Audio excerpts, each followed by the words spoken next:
Here in town, life became so difficult. So my daddy forced me to go and do my studies in the villages. So there at school, that's where I met my first boyfriend. Of course, he was a little bit older than me. Well, I didn't have any information about sex. When we were seated at school, my friend would be just talking about sex, and I didn't have anything to talk about. So I thought, okay, let me just start having sex so that I should also have something to talk about with my friends.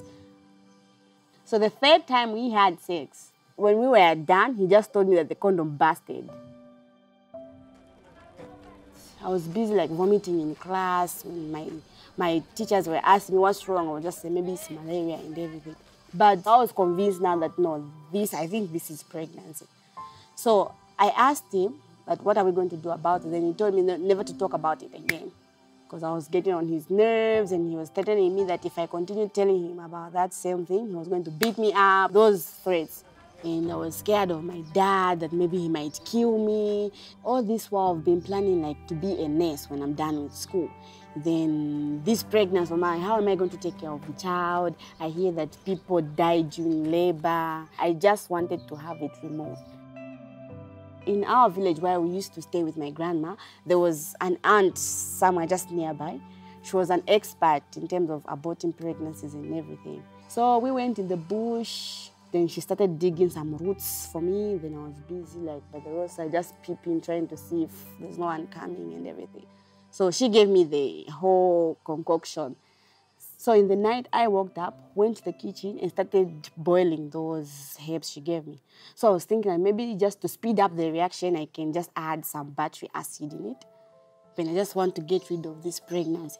So when I woke up the following morning, I was just feeling like vomiting. I vomited, but I never bled.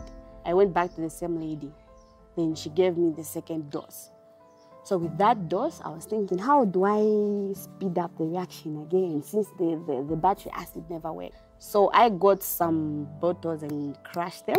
Just crushed them and mixed it with the same herbs she gave me. Then I drank. I just wanted to have it removed.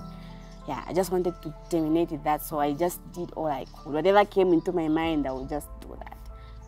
No, when you're found in that situation, you don't even think of something positive.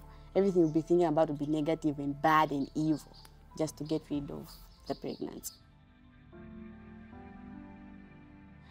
I'm just so grateful that I'm lucky to have survived. I share my life experience because I wouldn't want girls to go through what I went through. Yeah.